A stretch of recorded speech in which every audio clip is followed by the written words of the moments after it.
All right. Hey, welcome to the Go4CEO channel, everybody. And thank you once again for being here with our CEOs, founders, entrepreneurs, and intrapreneurs, the best stories on YouTube for these types of people that are running real businesses in America. You know, the down home nitty gritty.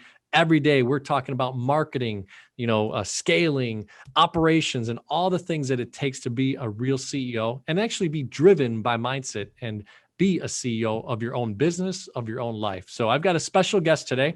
And by the way, smash that like button, subscribe to the channel, become a part of the Go4CEO community so that you learn from CEOs like today, Carmen Taglia from Tag Marketing. This guy's been a buddy of mine in real life for many years now, and I've just seen him grow so much and done some incredible things. We're doing some outside stuff and business things, but excited to have you on, Carmen. Thanks so much for joining the Go4CEO community. How are you? Thank you, man. I'm doing awesome. Thanks for having me on the channel. Love to sit down with you and talk a little and explore whatever it is, man. Everybody has the same challenges. Everyone has the same pain points. And you just need to realize that is how you speak to people. You're not talking about your services and what can I do and everything I can do for you. Everybody in this business comes to you saying that they could dunk a basketball, and when push comes to shove, they can't, man. They can't dunk a basketball. So at the end of the day, you have to really listen to your clients and listen to your customers and figure out what are their needs, what are they going through, how are they shopping for this product, or how are they shopping for your services. Don't just list your services, because at the end of the day, you have to resonate with people. That way you're sitting on like the same side of the table with them instead of across from the table from them. And just be naturally helpful, ask a lot of questions, figure out exactly what they want and go from there,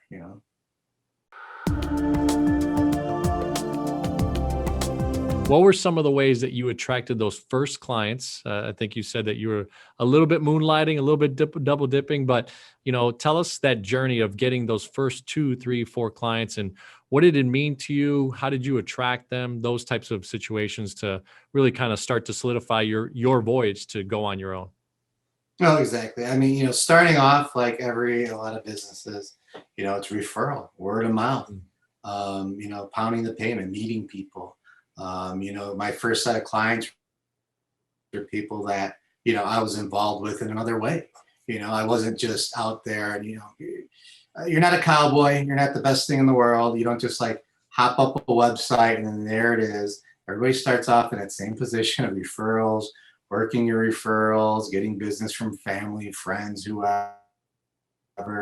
And then after that, you start to realize like, wow, I need more of this. How can I turn more referrals? How can I convert more referrals? Everybody thinks that they get a referral and they convert it at 100%. They don't. In fact, you don't do it at 100%. So then you're like, well, these people are going to look me up online. Well, when they look me up online, I better look like I'm professional, right? I better have a website. I better have a marketing thing in place. That's right. So back then, the game was a lot different. Now, the same thing kind of applies. You have to have a home base. You have to have a foundation. You have to have your website, and the branding needs to match on your LinkedIn, and the messaging needs to match on your Facebook. And, those are the channels all coming in, So you want to make sure that all that foundation stuff is solid, for yourself. And then you can start marketing to it, So then you start realizing, last month my website had X amount of sessions and X amount of hits, and now it's getting more. Oh, maybe I should invest in SEO. Maybe I should invest in like driving traffic, starting at that top of the funnel and siphoning them in. Then you figure out, well, now I'm converting people from strangers into leads. How do I get better quality leads? What kind of content am I putting out there that resonates with these people? How are they converting? And then what are they doing after that? Are they turning into customers? And if not, why? You have to figure that out as you go every step of the way. You're trying to get from A to Z, but you really need to concentrate on the micro conversion. Well, Well, first things first, when you first start off in business, you're happy to take whatever scraps come to you, right? Like anything that comes through the door, you take. But then after you start doing it for a couple of years, you realize you start to form patterns, and then you also start to form patterns of success, right? So you get jobs in, you start to create like a niche, instead of being like a generalist, you start forming this little niche. And it's sometimes you just say, hey, I'm going to target this and that's that. But for me, it was more, I just started realizing that B2B was a very good fit for me. Financial industry was a very good fit for me. And I made a lot of money with those industries. And, I was very good at doing what I do for those industries. So it's easy to repeat success based upon your current success, your current case studies. So I mean, basically, everybody starts off, taking everything because they're, scared and worried. But then you realize, like, this is what's profitable. This is what is a good fit for me. This is an industry that's, our clients that aren't going to drive me crazy. These are the ones that, get it. Just good fit clients. And, we still to this day work that way. We only want to work with good fit, happy clients. Somebody that's extremely difficult, extremely needy, no budget, no nothing, no this, no that. You can't work with people like that. And there's nothing in the rule book that says you have to work with everybody. I'll try. I'll take anybody's, phone call, but at the end of the day, you only have so many hours in a day to spend time with the people that are worth spending time with.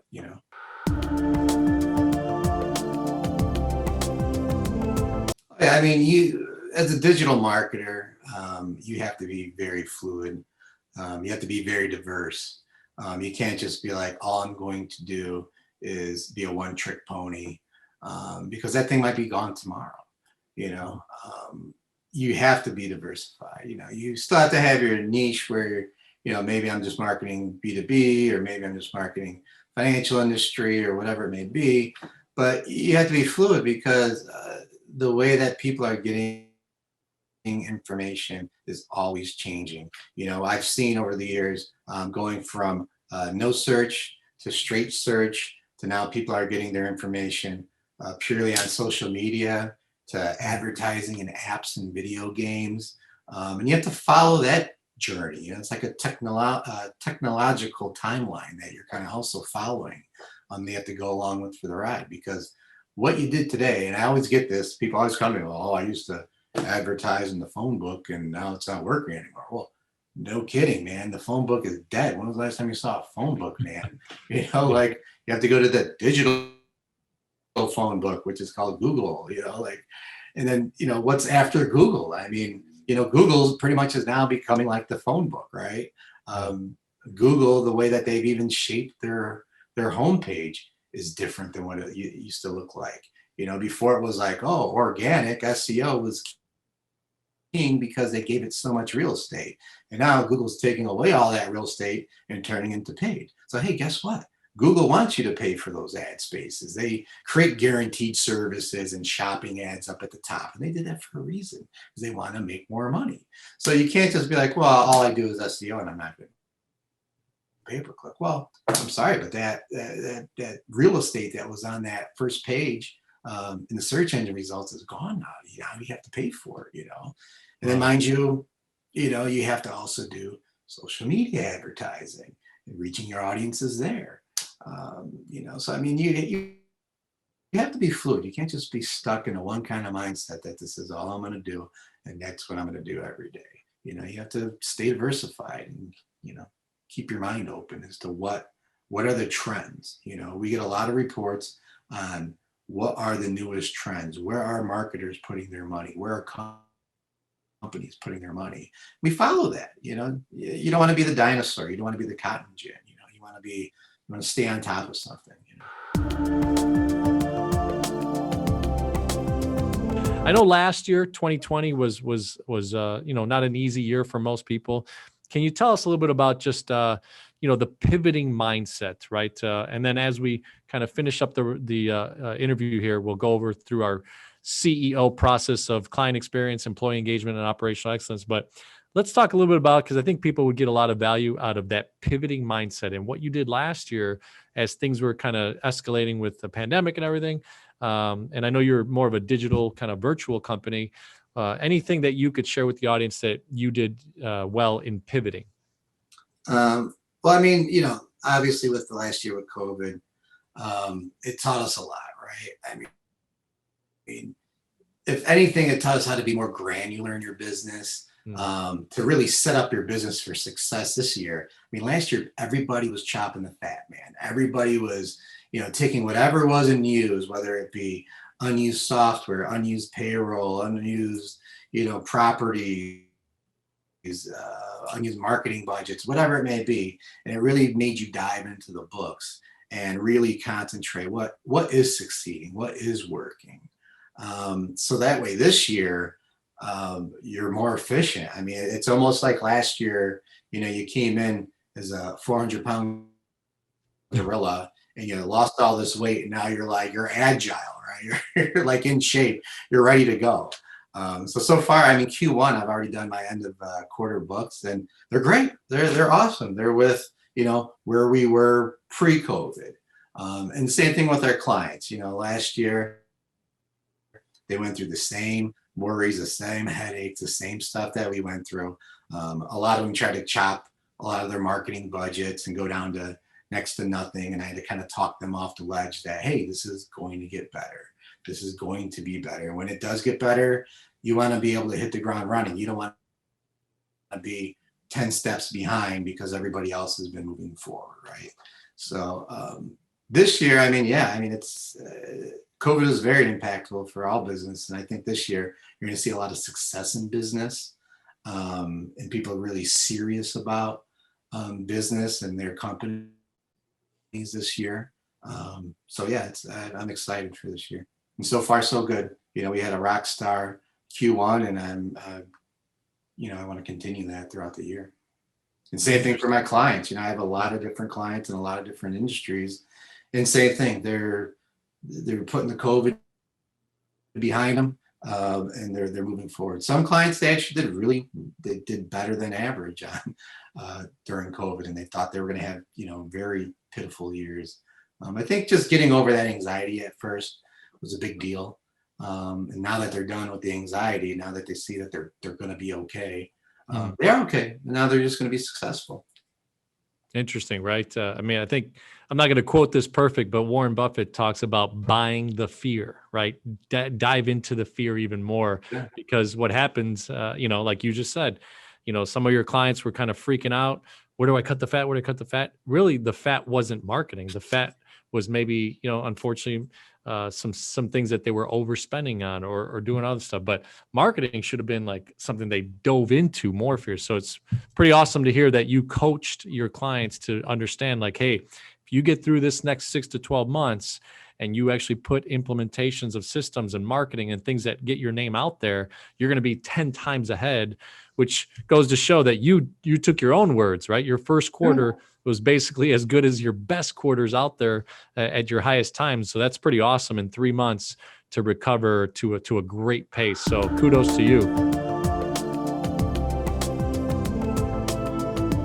I mean, we get it. We understand that everybody is coming to us for the same reason. I hear the same spiel over and over and over again. And it's just basically dealing with that whole, anxiety of, I don't know what to do. I'm coming to you marketing, or I have something that's semi-successful, but I think it could be better. Everybody comes to us with that. I mean, we're used to that. That's how we make our living, I mean, you're right here and you want to be right here. All we are is the gap in between. That's all a marketing company is. You're at this ground floor. You have all these pain points and challenges that you want to get to up here. And then that's where we come in.